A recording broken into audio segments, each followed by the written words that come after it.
नमस्कार दोस्तों, एनएस ज्योतिष में आपका फिर से स्वागत है। आज हम बात करेंगे वृषभ लग्न यानी कि टॉरस एसेंडेंट में शनि जब अस्त हो रहे हैं, खासकर 17 फरवरी से 22 मार्च के बीच में, तो उनका प्रभाव क्या आपके जीवन में पड़ने वाले हैं, इसके बारे में हम लोग बात करेंगे। अगर आपने वृषभ लग्न का फरवरी 2024 का मासिक फलादेश एवं उपाय नहीं देखा है तो ऊपर दिए हुए आई बटन पर क्लिक करें। देखिए, जब कोई ग्रह सूर्य से इतना निकट चला आए कि सूर्य की तेज और ओज से प्रभावित हो जाए तो ऐसे ग्रह अस्त हो जाते हैं। देखिए, ये भाव जो होता है, ये भाव होता है लग्न भाव। अगर इस भाव पे अगर 2 नंबर लिखा हुआ है तो ये वृषभ लग्न वाले जातकों की पत्रिका है। देखिए, शनि जो आपके विराजमान है ना, आपके दशम भाव में विराजमान है और आपके नवम और आपके दशम भाव दोनों के स्वामी हैं।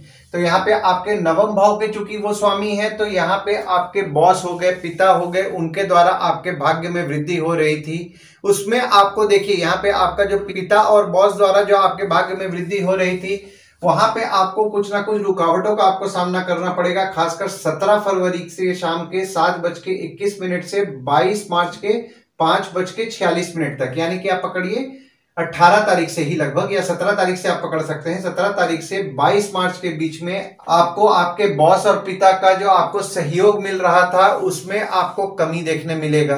काम में आपको रुकावटों का सामना करना पड़ेगा। और यहाँ पे अब आपका 34 दिन के लिए, खासकर 17 फरवरी से 22 मार्च तक आपका नसीब भी आपका कम साथ देगा। और शनि देखिए यहाँ पे आपके दशम भाव में विराजमान है, जिससे कि पंच महापुरुष योग का निर्माण कर रहे हैं, खासकर 17 जनवरी 2023 से।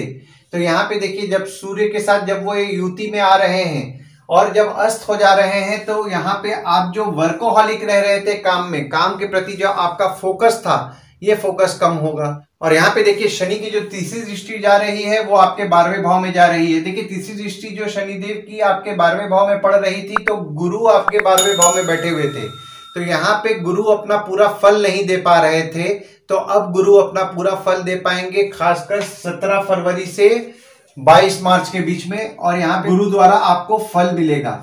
तो यहाँ पे आपके गुरु चूंकि आपके 12वें भाव में बैठे हुए हैं, तो यहाँ पे आपका शनि की दृष्टि पड़ने के कारण खर्च आप कम कर रहे थे, तो यहाँ पे आपका खर्च बढ़ने वाला है। 17 फरवरी से 34 दिनों के लिए आपका खर्च, आपकी माता, वाहन, घर और आपके सुख पे आपका खर्च बढ़ेगा।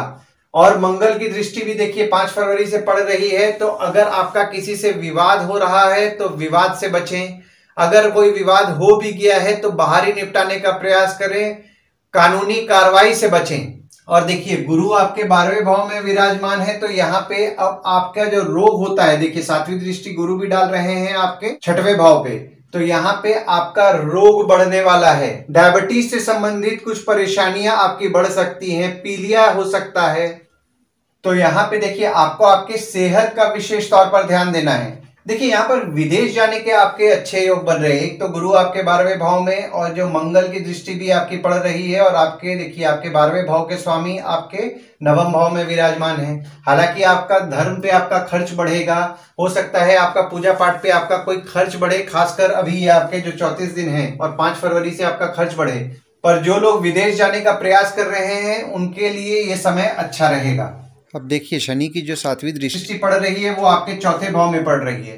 देखिए, 7वीं दृष्टि चूंकि 4थे भाव में पड़ रही है और 4था भाव होता है सुख, माता, घर, वाहन का होता है, तो यहाँ पे आपके काम में जो आपको दिक्कतों का सामना करना पड़ रहा था, खासकर जो लोग रियल एस्टेट से संबंधित काम कर रहे हैं या फिर वाहन से यानी कि ट्रांसपोर्ट से रिलेटेड काम कर रहे हैं, या फिर नई पुरानी गाड़ी, कार डिटेलिंग, कार एसेसरीज, घर के ब्रोकरेज का काम कर रहे हैं, या फिर कोई भी घर या गाड़ी से संबंधित अगर आप काम कर रहे हैं, तो यहाँ पे आपका काम जो थोड़ा बहुत खराब चल रहा था उसमें आपको सुधार देखने के लिए खासकर 17 फरवरी से 22 मार्च के बीच में देखने मिलेगा। और यहाँ पे देखिए, मंगल की दृष्टि पड़ रही है 5 फरवरी से, तो माता से विवाद होने की संभावनाएं बढ़ रही है। माता को क्रोध ज्यादा आएगा, बस यहाँ पे आप विवाद से बचें। हालांकि देखिए, जो आपका माता से आपका मन मुटाव हो रहा था, वो मन मुटाव में आपको सुधार देखने के लिए मिलेगा। मतलब कि अगर आप इस समय अपना रिलेशन को सुधारना चाहते हैं तो ये समय आपके लिए अच्छा रहेगा। और शनिदेव की देखिए यहाँ पे 10वीं दृष्टि जो पड़ रही है आपके 7वें भाव में पड़ रही है। तो 7वां भाव जो होता है वो होता है आपके स्पाउस, भागीदार का। देखिए, अभी थोड़ा पीछे जाते हैं। 17 जनवरी 2023 से आपने नोटिस किया होगा कि आपके स्पाउस हो गए, या फिर अगर आप कोई काम भागीदारी में कर रहे हैं यानी कि आपका कोई बिजनेस पार्टनर है, तो उससे मनमुटाव होने की संभावनाएं बनी हुई थी या मनमुटाव हुआ होगा 17 जनवरी 2023 से। तो देखिए यहाँ पे ये करेक्शन का समय है, जब शनि अस्त हो रहे हैं तो यहाँ पे देखिए शनिदेव अपना फल जो दे रहे थे, यानी कि जो मनमुटाव करा रहे थे वो मनमुटाव में अभी कमी आएगा। यानी कि आप अगर इस समय अपना रिलेशन सुधारना चाहें तो सुधार सकते हैं। और 5 तारीख से देखिए आपके जो सप्तम भाव के स्वामी हैं आपके नवम भाव में भी विराजमान है, तो यहाँ पे आपके जो स्पाउस हो गए वो आपके लिए लकी रहेंगे, आपके भागीदार हो गए वो आपके लिए लकी रहने वाले हैं। आशा करता हूं इस वीडियो में दी हुई जानकारी आपको पसंद आई होगी। अगर आप हमें YouTube पे देख रहे हैं और ये वीडियो आपको पसंद आया हो तो इस वीडियो को लाइक कीजिए, चैनल को सब्सक्राइब कीजिए और नोटिफिकेशन बेल जरूर दबाइए। और अगर आप हमें फेसबुक पेज पे देख रहे हैं तो फेसबुक पेज को लाइक कीजिए और फॉलो कीजिए। धन्यवाद दोस्तों, कल फिर मिलेंगे एक नए वीडियो के साथ।